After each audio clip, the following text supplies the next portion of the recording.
All right, let's check the YouTubes, make sure that we are live. And looks like we are. Looks like it's right there. Got audio. These are all good things. These are all good things, people. All right. So, it's compressed Friday morning. Got a lot of work in here. So, we're going to lighten up on the monologuing and get right to it. Greetings, one and all. Chris Courtney here, New Pragmatics. Time for the feedback loop. So good to have you along. I know CouchBot has fired. YouTube's gotten a lot better about that, firing off the alerts, letting everybody know when we're live, like pretty much right away. We've got 3 students in here today, all with radically different projects to look at.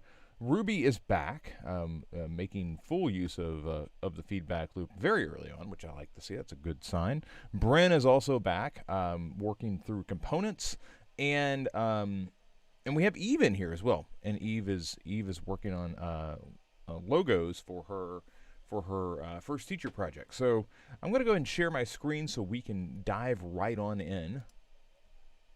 And let's start here with Ruby. So, Ruby, you've got your resume here, and you had sent over some information earlier where we were just looking at the text, and we're kind of looking at like this area right here in the upper right for relevant experience. I gotta that word is always tricky for me. Yeah, it is E. It like throws me off because I think that it's going to be an A. Luckily, it's not. But I always want to. I can't spell check this because it's just like it's a doc, but it's a PDF. But I want to make sure because that word just always looks strange to me. But one of the things that I'm seeing here is this is fine for handing over to a job where you know that it's not going to go through an applicant tracking system. If it's going to go through an applicant tracking system, I need this in a single column format. I need to get rid of the colors. I need to simplify this so that I make sure that your resume doesn't get just garbled by the ATS. The ATS, if you're wondering, if we come over here to newpragmatic.com, career, let's go down here to professional documents. Talk all about ATS systems and prepping your resume. I show kind of, multi-columns a bad idea, colors are a bad idea, logos are a bad idea. You've got all that pretty much going on here. So from an ATS perspective, this isn't ready. But if you know that you're not submitting it to an applicant tracking system, or you know like, oh, I'm sending somebody this, like if I remember this correctly, you were recruited by this company, so I'm guessing you're sending it to somebody that's there. That tells me that you're probably not going through an applicant tracking system. So from that perspective, this could be fine. But it's all about knowing, okay, so is a machine going to see my resume first, or is a person going to see my resume first? If it's a person, this is fine. If it's a machine, this is death, because the machine's going to look at this top bar and go, does not compute, and they're not going to read anything beyond that. And in the career art item that I forwarded that along previously, but I'll be sure to drop this into your journal. I talk at length about why ins and outs of that. But let's just look at the information that's here. A couple of things that I would say. I don't have the job posting for Ridgeline in front of me, but I would want to compare that with the information that I've put here, because if they have particular skills listed, or particular tools listed, I want to make sure that those are cross-referenced through here, and that's something I'm relying on you to be able to do, or I'm hoping that you have already done, because if it is an ATS system, the ATS system is going to basically do keyword search and say this person is a 61% match or this person is a 92% match. But you have to be careful, because if you just over-index on keywords, it can look like you're trying to throw it. So you don't want to throw everything in there. Include the things that are relevant, but don't just try to throw every possible keyword in, because it will begin to fall apart, because you have to communicate still. From there, though, if we get off the skills and tools, I'm Ruby, a Tahoe-based designer, product designer specializing in UI and UX design. I love all human-centered design and create. I love all aspects of human-centered design and creating products from concept to completion.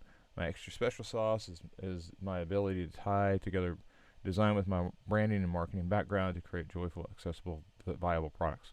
That's a solid intro. It gives them a very broad view of all the different places that you go. It really does pack a lot into that one little paragraph, or I guess it's more like 2 paragraphs, but I think it's effective. We've already talked about the focus on participate here, and I think it is fine that you've gone a little longer here. I always want your latest job to have the most detail. The ones that follow less detail. But then I am looking at the details in here and saying, okay, so how does that job support your current growth trajectory? And this kind of gives a AmeriCorp and Tahoe Institute for Natural Science, Rowe, New York. I'm seeing like Adobe Creative Cloud. I'm seeing IA and Final Design. I'm seeing UX design. So I'm getting out of this what I'm looking for. Ultimately, the question I have looking at this is, does it, what's going to see this first? And if it's going to be a machine, then I have concerns. If it's not going to be a machine, then I think you're pretty much in the right spot. I'm going to take a closer read on this later, but I do think that overall, provided that you know which direction it's going to go as far as who you're submitting it to, I think you're probably in a pretty good position. But I would say that I would take this and make a ATS compliant resume and just have that available. So I don't think you can just say, okay, this is fine and I'm going to move forward with this. I still want you to have that ATS version so that you can apply for other jobs. Let's go over here to wherever. Here we go. So Bren's got some questions here related to her components exercise, and I'm going to go ahead and jump into. It's loading a little slow, but here we go. And okay, so this is scrolling for me, Bren. Bren had mentioned that her that she had an issue with other. Let's see here. Okay, so here's chicken bake, tortilla soup. Oh, okay. I get what you're asking now. So you were talking about, is there a way to quickly switch out images? And the one thing that I would say, or I would advise doing, is you have the ability to come in and click on the fill. And if I was going to do this, I would go to the fill, and I would come down to image, and I would import images that way. The trouble that you get into, and this is what I always, sorry, I'll undo that. This is what I always struggled with was, okay, so I've got an image that's already in the file. How do I get that thing into this? And the way Figma works is this rectangle doesn't turn naturally into a masking element until you turn it into a frame. And then when I frame it, I can do that. And typically speaking, if I've got this as a frame and I clip the content, well, it must not be in there quite yet. Oh, it's still associated with the other frame. So if I drag it in there, now it's inside of that box. But that's not how we don't want to turn these all into frames. So how do we get this content from one element to the next? And once it's in there, it's like, okay, well, I've got to try to figure out how to get it back out. And you can't just drag it in and position it and size it. So the thing that I like to do is I like to get into the rectangle itself and adjust the fill. So essentially, if we do that same thing, rectangle, and we come through fill, image, and then we import the image into that. So that's how I would handle it. I wouldn't try to place it this way. I would just choose the image, and the image needs to be on your machine. I'm guessing that the image is on your machine. Otherwise, this is where, okay, so let's do this another way. Let's say, oh, well, I don't have it on my machine. I called it in through like Unsplash. Okay, that's where I would come down and say copy paste properties, and then come back into that individual item and say paste properties and place it like that. So essentially, that is how you get images into areas that they're already part of the Figma file, but without creating a frame. You could also mask it. So there's like 2 or 3 different ways that you could go about doing that, and I do outline that in the Figma for Images video that was released a few weeks back. So that might be worth spending some time with.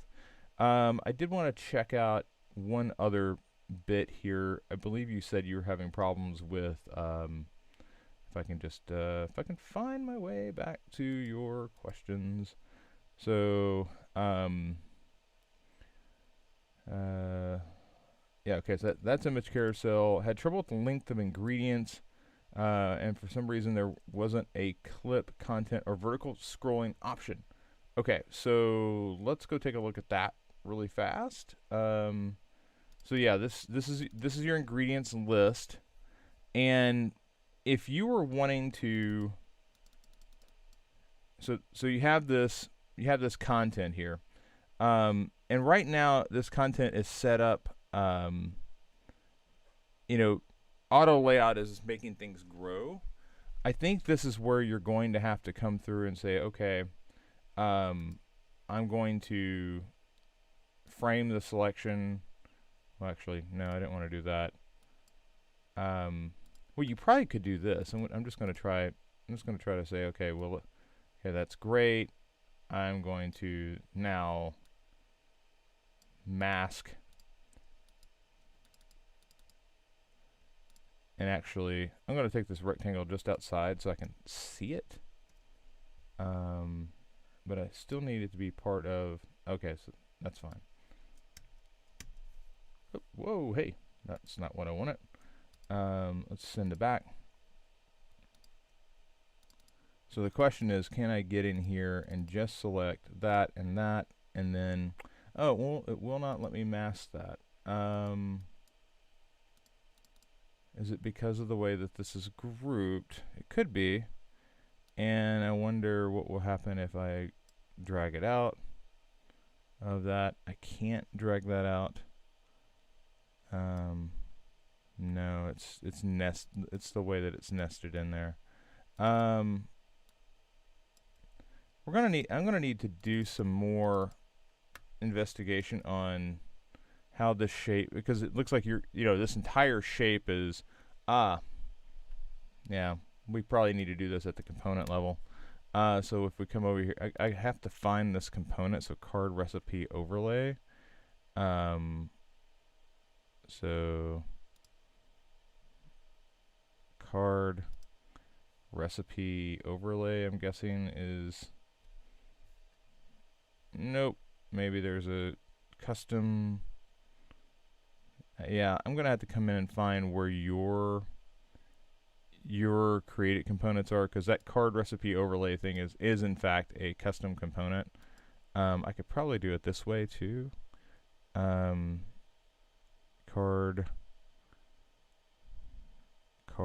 mobile base. Nope.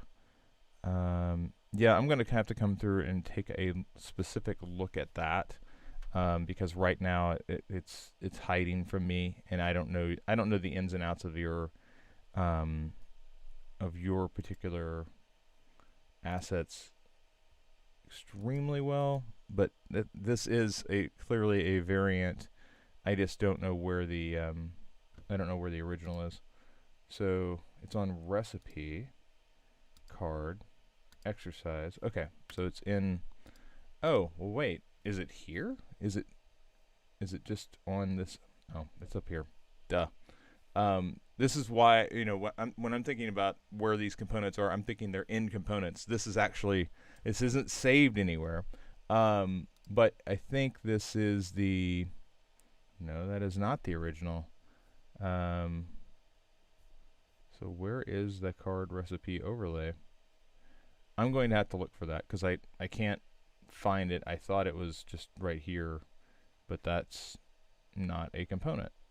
According to this, it's not a component. So I gotta go seek that out, because I'm sure it's somewhere in your file, but it also doesn't appear to be under the traditional organization of card recipe overlay, because it's not on the card page. All right. Finally, I want to take a look at Eve. Eve, you've got some logo options here, and Eve has been doing a lot of exploration. There's so much you can do with just some really simple simple drawing of shapes inside of Figma. Eve's got quite a few options here. This is for an educational site. There's something about the way that this FT and the circles kind of work that's kind of interesting to me. I have not seen that yet. It almost looks like a colorful clown wig. Like this is the nose and this is the chin. That's just me being weird though. I also like the bubbles here. So this is the original color scheme. Or the original logo is this FT. If you look at it here, it was this very laid back all blue. Way more colorful here. You have some interesting options with the circles, with the bubbles, and then with the cube. And the cube is really playing back off the original. I got to be honest with you. I think that the circles down here feel much more energetic than the original block. I still like the block that we were working on, but I'm big into this camp. There's something really fun about this, and you get to work the logo in the FT in there, which feels like it's necessary to be there for it to really feel like it's part of their branding. But I'm big in option 2. I think it's going to reproduce well. It's solid, so it's going to stand out. So I would really consider pushing things in that direction. But these are good options, and I like seeing I do like seeing the old color, the old logo in the new color scheme as well. I think it gives them a sense of. This is always good to show, because I think it gives the team you're working with hey, I took a shot at taking the original idea and applying the new color scheme. And remember, they're asking for like wilder colors and things with more energy. So you're trying to be true to that. I like the yellow on top and the red and green down here, but I think overall I'm really down here. I think these are stronger candidates than the circles, and the circles are fine. They're just they just don't stand out as much. It's kind of like they're radiating, but they're not quite radiating, and And maybe if this FT came up in size and it was a little down, but I still think these are your strongest options. All right. Okay.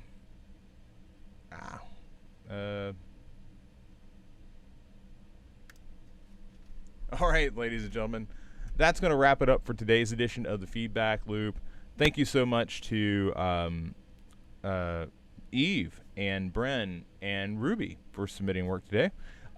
It's been a busy week. Welcome back to 2021, or actually welcome to 2021. I hope that this week has been helpful. It's helped kick off. You're experiencing growth again. Everybody has a chance to take, and the important thing to remember is that, like, every step you take forward is a step of progression toward your goal. Set a goal. Right now, sit down, grab a sheet of paper, write it on a Post-it. Say, this is what I hope to achieve in January. This is what I hope to achieve in 2021.